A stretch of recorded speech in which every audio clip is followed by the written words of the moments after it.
So I was saying, I was reading this book, and I was saying how, like, it just sucks when, people are kids and they go through something traumatic, or it doesn't even have to be, like, explicitly something like trauma level, just anything that's, like, awful or that they didn't deserve, just bad enough, right?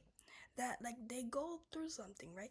They deal with it well and properly to the best of their ability. They actually do it really well, and then the parent come and say, "Oh no, you should have done it this way. You should have done it that way." Blah blah blah. I'm just like, bro, you wanna know the fastest way to mess up your kids? That's it. That's actually it, because they literally have this man over here thinking like he's incapable of, like, A, taking on the family name, like representing his family, B, like, participating in the family business, and C, doesn't think he's worthy of even, like, being loved by the girl he wants, in the book. So I'm just like, it's just absolutely wild and messed up how, like, how people can get judged and criticized. Well, not only as kids, but as adults too, of course. Like, it just really awful how, like, people can go through a traumatic event and be judged so badly even though they handled it really well, and then how that really just messes up their self-worth all the way down the line. Because truth be told, this woman loved him even before then. She loved him even since when he was in high school, right? And so now he's all grown up, and how old is he? Like 30 or late 20s? I don't know, something like that, right? Now he's all grown up, but since that incident, like the traumatic incident, he still think like he unworthy of her, right? Or unworthy of, like, to carry the family name, family business, all the stuff like that. So I was just thinking about how, like, I heard this thing where this couple show I used to watch, that they were saying like how he didn't wanna get married yet or date her yet or things like that until he has, like, X amount of money in his account. Like, and I'm just like, okay, I get it. Like, definitely for, like, the marriage concept, I get it. You don't know if you're gonna have kids. You might have kids later. You gotta afford all the stuff, all the care for them, blah blah. Get that.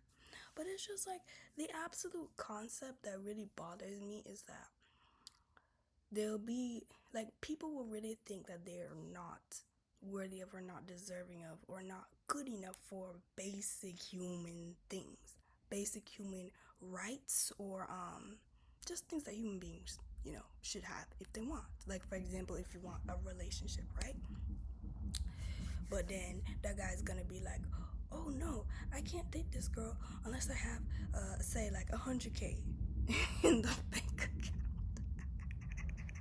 Mind you, the girl don't care, right? Let's say her requirements are, let's say, let's say her requirements are like, A, he's a kind person, B, like, he listens and supports her goals, and then C, that he can financially support himself, right. So it's like he will take these 1, 2, and 3 things and be like, say for example, he already has a threshold of financially supporting himself, the people in his life, whatever, blah blah blah blah. But then, and say that for him is like having, I don't know, 50K saved, right? Just throw down numbers. But then he's gonna be like, no, I need 100K, and I can't do that until I have that. Like, look, I get it. You don't want to propose to somebody and then try to fund the whole wedding in less than 2 years or however far away it were in 6 months, and then not have anybody to your name after that. But like, I'm just saying, like, I'm not what's it called, dismissing it or taking it lightly. I'm just saying that it's just a larger example that sometimes people impose standards on themselves that's like higher than necessary or higher than it needs to be, and it's like holding them back from things that they much do very well deserve and are very well ready for. Like, sometimes, like, it'll be like their partner will be like you're good, like, you're kind, you communicate, blah, blah, blah, blah, blah, all these things, but they be like, no, I need to have X amount of money in my bank account. Like, bro, and then it's like, bro, even when you reach that exact goal, even when you reach that X amount of money, there will always be the next day. Or if you buy that car, sure, okay, you buy the car, right? You get the nice Ferrari, a Tesla, whatever it is. Yes, now all your colleagues look at you and respect you and notice you and come and talk to you. But at the end of the day, you're still going to work. And you're still coming home. You still get your sandwich at whatever that deli shop. And then you come home.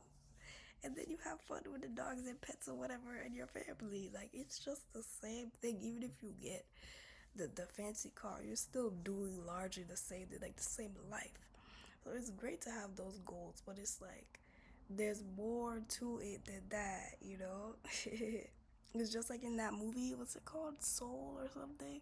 Yeah, when it's like he has his big wish, his greatest dream. And then it's like, wait, I don't want to have to spoiler tag this.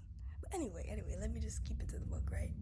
So it's like this guy, he thinks that like, oh, when he writes this book, it's like a symbol of himself having his life together, and then he can like, be with this girl, be worthy of the family business or to take on their name.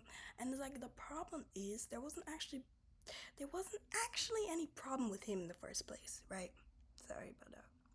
The problem is his belief in himself that was tarnished by his dad. Like they went through a very traumatic experience. Like it was like a fire, literally like the house, or like the house in the vineyard had burned down, and he literally went to go and saved his sister's life, mind you, right?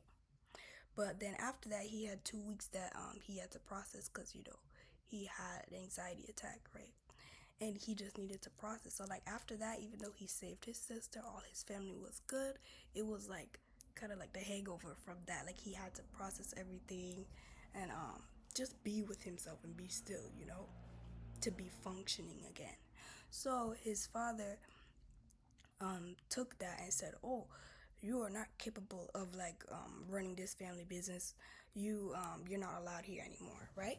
So I'm saying like because of his very real reaction to a traumatic event, his father is like push him out the family and say, "Oh, you can't handle this. You're not good enough because you weren't this stoic man. You weren't acting like a trained firefighter." Like, what the hell? And actually he was, because he went and go and he saved his sister. Like, what the hell? Literally, who in their right mind has the right to tell you, first of all, you survived something traumatic. Second of all, you literally saved somebody's life. And then number three, they really have the absolute audacity and gall to judge you after that instead of saying, hey, I'm happy you're good. I'm happy you're not injured. I'm happy you're physically okay even though you're mentally and emotionally shaken. Not even that. Like, I literally find it to be very much like the worst thing in the world when a child goes through something, like something awful, and they handle it gracefully, they handle it very well. But then they come out the other side, and the only thing other people can do is criticize them. But you should have done this. But you should have done this. But you used this word instead of this contraction, and you said isn't instead of is not, and that is why you are henceforth unworthy and unfit to XYZ, right? So then this man carries it with him for like the rest of his life, and it's literally 5 years later, and it's still like, like it's still in him, right? Like he really believes the words that his father said. He really believes he is not worthy of, like I said, running the business or having the affection of the woman he loves, or like supporting his mom and his sister, blah blah blah. Like he feels like because he has panic attacks and anxiety attacks, yeah, because of that he feels like he is therefore unreliable and then therefore unfit as a man. And I'm just like, oh my god, like you literally have a very human, a very reasonable, a very real, a very valid reaction to something traumatic. Like your family was literally in danger. Bro, there's people who haven't recovered from that and it's been 20 years. I'm just like, oh my god, sometimes people are held to impossible standards, like his dad did to him. But then Also, sometimes people hold themselves to impossible standards, like he's also doing, because obviously it's the dad's fault for saying that. But it's just like, bro, like you being triggered by certain things is not like a flaw. Like, I don't know how else to say. It's not a flaw, really. It's just a human reaction to something terrible, and it carries with you because it stays in your body. It like comes with you throughout the years, even no matter how much you've healed it and worked through it and processed it and done all the stuff you're supposed to do, right? It still goes with you, still stays with you, right?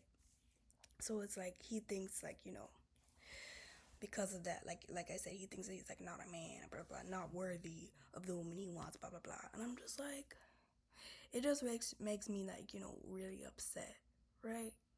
Because it's like, what makes a man at the end of the day is the same as what makes a person, bro.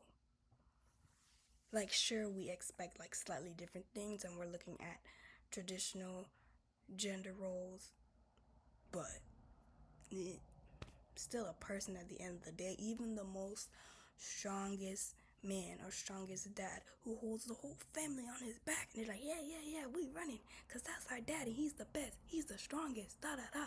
He still has time where he needs to stop, put the family to sit down, and then be like, okay, I gotta rest, I need some water, I need some juice, and I need some carbs, right? He's like, I need some Gatorade. Right? Like no matter how strong a person is, no matter if that's like the warrior, the soldier, the it man, it doesn't matter, bro. Every single superhero in every universe ever, they all have a quote unquote weakness, right? Like they all have stuff they need to do. They gotta recharge the super suit or whatever, or they gotta rest. They gotta sharpen the sword, or they gotta take care of the weapons. They gotta check the what's it called, fletching on the arrows. I forget what it's called. Like the little feather. Anyway, everybody has their own little maintenance they gotta do. Nobody's that powerful all the time, every second of the day. Like, I'm just like, I wish people would understand, like, bro, you have a very human reaction to an awful traumatic thing. Like, that don't make you any less of a man. Like, that don't make you any less reliable and stuff. You're just a flipping person. Like, that's all of it. That's all anybody can ask of you anyway. And it's like, meanwhile, like the girl he loves, she thinks he's more than enough, right? She thinks he's accomplished, brilliant, intelligent, loving, impossibly kind, and he's financially set too, I think. And then meanwhile, she herself thought that because she had triggered him, like in the book, that she's too much for him, she's too much chaos for him, it'll never work, da da da da. So here's another thing too, even on her side, it's like because she did something that triggered his anxiety, that then, oh, they would never be together. It reflects on her own self-worth, because she's immediately blaming everything on herself, when it's actually not even that. It's just something that happened. It's literally a natural reaction to traumatic things. Like, it's nothing to fault anybody for. Like I said in the beginning, it's not a flipping flaw. It just is. It literally just is. You get it? Like when you see something upsetting and you get upset, or you see something unjust and you get angry, and when you see something sweet and you feel so happy, you're like, oh my god, the baby's so cute. It's just a natural reaction. Like, nobody's gonna tell you, bro, that baby's not cute, how dare you smile and laugh at the baby. Like, what? They're gonna be like, why are you talking like that, bro? See, the same way, if you see, I don't know, you see a dog, you're like, oh my god, this little doggy. Or I don't know, or you see a cute baby, like, oh my god, the little baby, right? Like, it's not something to blame people for. It's not something to scrutinize or criticize. It's something that just is. That's it. There's literally no more to it. So yeah, like I said, I was just what did I say? Yeah, like I said, sometimes people um what is it, just blame themselves for things that ain't really their fault in the first place. And that's just gonna happen anyway. That's just things that they navigate together. It doesn't mean that like it would never work and she's too chaotic for him. That's two that's two very different things. They're here, she's thinking all the way over here. It's two very different things. It doesn't mean they're unfit.